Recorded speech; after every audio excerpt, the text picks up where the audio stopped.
How many times have you heard the phrase, the 2025 NFL Draft is in the books, over the past week? It's one of those tired sports cliches, but now that the draft is behind us, it's time to turn our attention to potential free agent targets for Atlanta. After May 1st, any signings won't affect your future compensatory draft picks, which is crucial for teams looking to build for the future. Here's a quick rundown. When a team loses players to free agency, they can receive compensatory picks in the following year's draft. These picks, which can range from the 3rd to the 7th round, depend on the quality of the player lost, the size of their contract, and their performance in the upcoming season. It's a bit of a secret formula that the NFL has, and many teams hold off on signing new players until after May 1st to avoid canceling out any losses they've incurred. With Atlanta making 5 selections in the draft, it's a good time to assess some roster gaps that could be filled by veteran players still available. Let's dive into my first of 4 free agent recommendations. Zadarius Smith, a defensive end who played for the Browns and Lions last season. He was traded mid-season to Detroit after the team lost Aiden Hutchinson to injury. Last year, despite playing for 2 teams, Smith was quite productive, racking up 9 sacks. That number would have led the Falcons by a significant margin. While he only managed 5.5 sacks in 2023, he still generated considerable pressure for Cleveland. This performance was enough for Andrew Berry and the Browns to sign him to a 2-year contract. Smith has had a bit of a journey in the league, starting in Baltimore and then showcasing his versatility in Green Bay and Minnesota, where he played as an outside linebacker in a 3-4 defense. When he transitioned to the Browns in their 4-3 scheme, he took on the role of a defensive end. His ability to adapt to different defensive schemes makes him a valuable asset for any team looking to strengthen their defensive line. I believe Atlanta could find Zadarius Smith particularly appealing. While they did add James Pierce and Jalen Walker in the draft, they didn't select a defensive end. Last year, they brought in Rukoro Okoro, but he seems more suited to replace Grady Jarrett than to fill the traditional role of a 5-technique defensive end like Calais Campbell.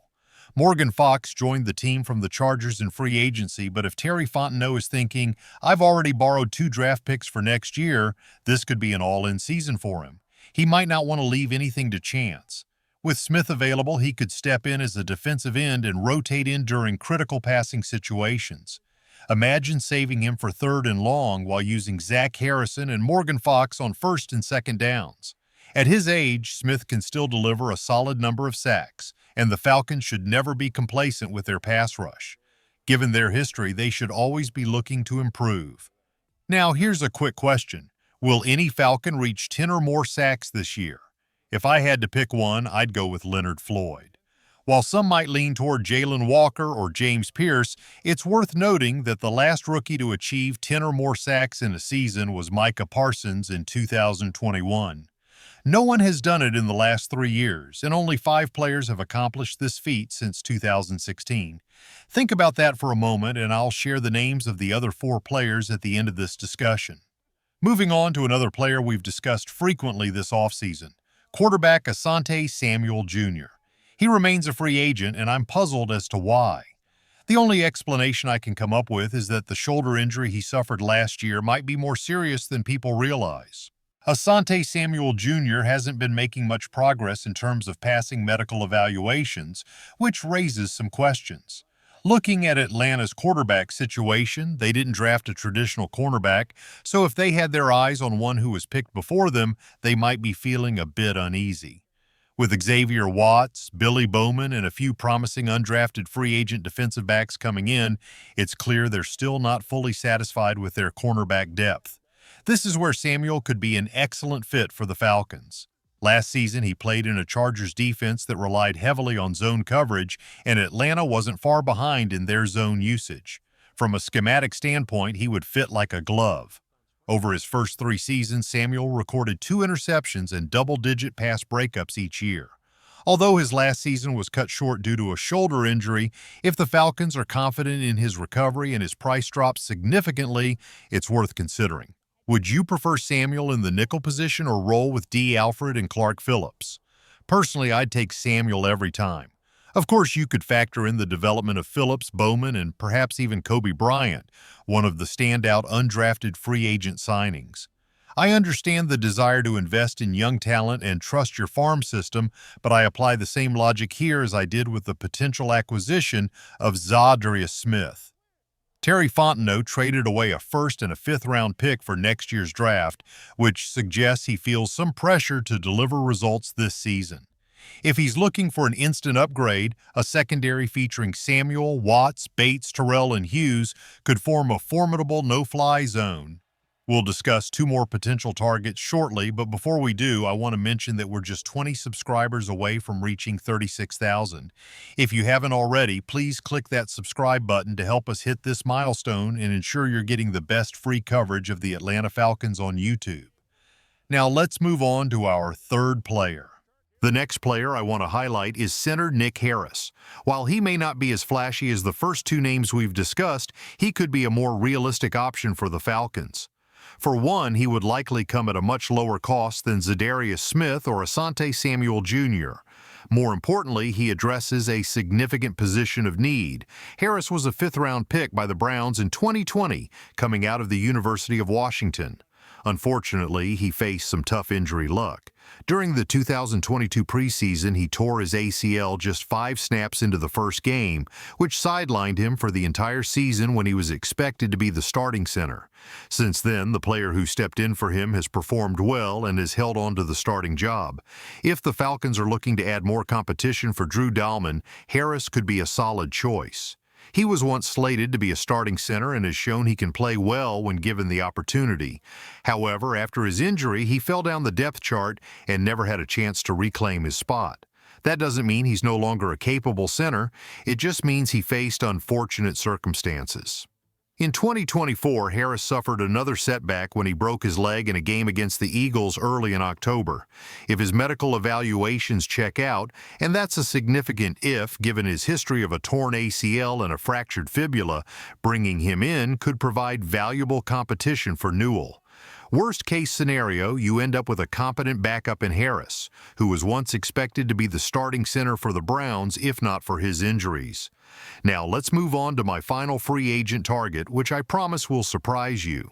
But before we do, if you're a big Georgia fan and want to get your hands on a Jalen Walker jersey, stay tuned. If you're a fan of the Falcons, you might be interested in getting a James Pierce Jr. jersey. While I won't promote any specific links, I encourage you to check out options for pre-ordering jerseys once the players finalize their numbers. It's a great way to support the team while showing off your fandom. Now let's dive into my fourth free agent target, kicker Eddie Piñeiro, who previously played for the Carolina Panthers and was once the kicker for the Chicago Bears.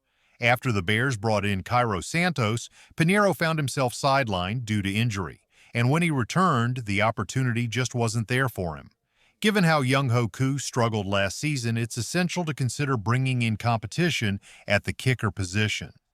Fun fact, at one point, Piñeiro was the NFL's all-time leader in field goal percentage, provided he had a minimum number of attempts.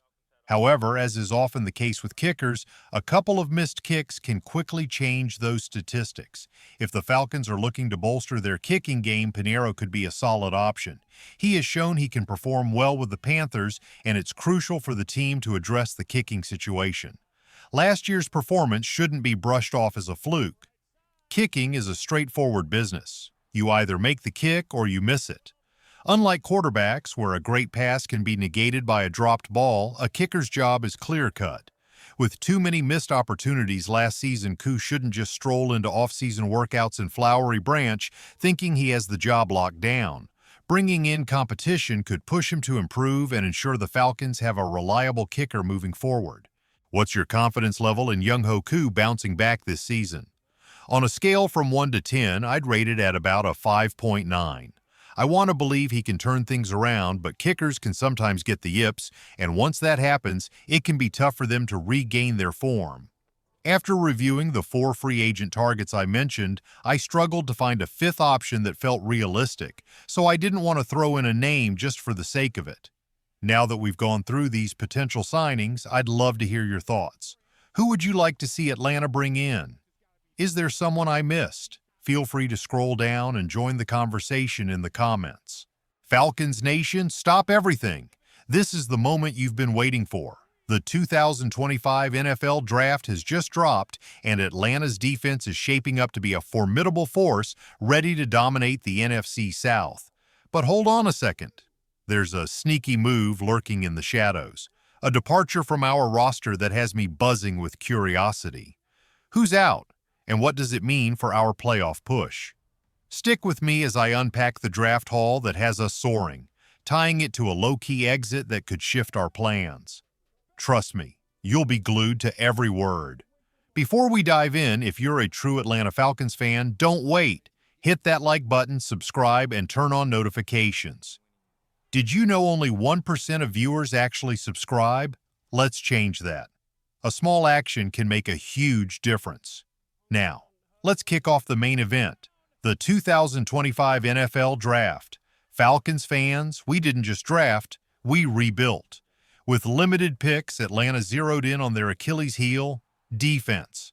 We snagged 2 first-round edge rushers, Jalen Walker from Georgia and James Pierce Jr. from Tennessee, who are pure chaos off the snap. Walker, a local hero and bulldog, racked up 6.5 sacks last season, bending around tackles like they're mere cones. Meanwhile, Pierce is a speed demon with 8 sacks and a relentless motor. In the secondary, we added Xavier Watts from Notre Dame and Billy Bowman Jr. from Oklahoma. Watts is a ball-hawking safety who had 7 interceptions, while Bowman brings versatility and lockdown vibes as a corner. These 4 aren't just rookies, they're the backbone of a defense that has transformed from shaky to downright scary. Before this draft, we were neck and neck with Tampa in the NFC South, but now we're the kings of the castle. The Saints are a mess with an aging roster, no quarterback and no hope. The Buccaneers have won 4 straight division titles, but they're stuck in no man's land. Good enough for the playoffs, but not a Super Bowl run. Carolina has Bryce Young stepping up, but they're more of a wild card than a legitimate threat. Atlanta is poised for a breakout year, and I can't wait to see how this all unfolds. If Kirk Cousins had been honest about his injuries last year, we might have taken the crown with Michael Penix Jr. slinging it for 750 yards, 6 touchdowns, and 3 starts late in 2024. Now, we're the favorites. Our offense is stacked with playmakers like Drake London, Kyle Pitts, and Bijan Robinson. Add the defensive muscle we just drafted, and we're not just contenders, we're predators. But here's the reality. Drafts don't win games on their own. You need depth, chemistry, and players who buy into the system. That's why a quiet roster move you might have missed has me raising an eyebrow. It's not a star player, but it's a piece of the puzzle, and its ripple effect could shake things up. Let's connect the dots. Ross Dwelly's return to the San Francisco 49ers on a 1-year deal. I know Dwelly isn't a household name, but hear me out. His exit ties directly into our draft story and raises questions about Atlanta's next steps. Dwelly spent 1 season with us in 2024, playing all 17 games and catching just 1 pass for 5 yards. Yes, a lonely grab during a 38-6 drubbing by Denver, but stats don't tell the whole story. He logged 105 offensive snaps, 9% of the total, and 166 on special teams, 37%, including a tackle in crucial moments like 29 snaps in our Week 15 win over Vegas. At 6 feet 5 inches and 235 pounds, he was a depth guy, a blue-collar player who did the dirty work. Dwelly is no stranger to the grind, having spent 6 years with the 49ers, where he recorded 44 catches for 518 yards and 5 touchdowns, with his best years coming in 2019 and 2020. He's the kind of player who blocks for the running back or springs a special teams play. So why let him walk? The answer is simple. We're doubling down on our core. Kyle Pitts and Charlie Warner are back as our top tight ends, and we added Phillip Franks, a special teams ace, in free agency. Pitts is our star, with 53 catches for 667 yards last year. Warner is a blocking beast, and Franks brings athleticism. Dwelly's exit signals confidence in this trio, but it's a gamble. Depth at tight end is thin, and injuries could expose us. Here's the emotional hook. Every Falcon who leaves carries a piece of our heart. Dwelly may not have been Julio Jones, but he was one of us, hustling, scrapping, and bleeding red and black. His return to San Francisco, where he'll join George Kittle in a stacked tight end room, feels like a homecoming, but it stings. It reminds us of the stakes. Our draft loaded the defense, but the offense needs every card to click. Losing a depth piece, even a small one, raises the question, are we all in on Penix and this core, or are we one injury away from trouble? Connecting the dots, we see that draft dreams meet roster realities. Julio's spirit looms large here. His 2011 arrival, with 5 picks traded to draft him at 6, set the tone for bold moves. This draft carries that same energy, and with Walker and Pierce on board, we're ready to make a statement. Walker and Pierce are our defensive Julio, game changers who will make quarterbacks sweat just like Julio made defensive backs panic. With players like Watson, Bowman, and Echo bringing that clutch gene, we're reminded of Julio's unforgettable 2019 walk-off touchdown against Philly, a 54-yard screen on 4th and 3. But Julio's era taught us something crucial. Depth matters. He carried us, but it was guys like Roddy White and Tony Gonzalez who made it all work. Dwelly was our 2024 version of that unsung hero, and while his exit is pragmatic, it serves as a gut check. Are Pitts, Warner, and Franks enough to support Penix's rise? The NFC South is ours to lose. Penix's late-season spark proved he's ready, and this draft addressed our biggest flaw. However, the Buccaneers are scrappy, and Carolina remains unpredictable. Dwelly's departure, though small, is a reminder that no detail is too minor in a playoff chase. Imagine a late-season game where Pitts tweaks an ankle and we're left scrambling. Who steps up? Franks isn't proven, and Warner isn't a pass catcher. That's where the curiosity kicks in. What's Atlanta's next move? Are we hitting free agency for another tight end, banking on a late-round draft gem, or trusting our stars to stay healthy? The big picture shows the Falcons flying high, but we need to keep our eyes on the details. This is Atlanta's moment. The draft was a home run. Walker, Pierce, Watts, and Bowman transform a defense that bled yards last year. With Penix's arm, London's hands, Pitts' speed, and Robinson's cuts, this offense is a powder keg. Yet Julio's legacy and even Dwelly's quiet hustle scream one truth. Championships aren't just about stars, they're about systems. Losing a depth guy like Dwelly isn't a crisis, but it's a warning. Every snap counts.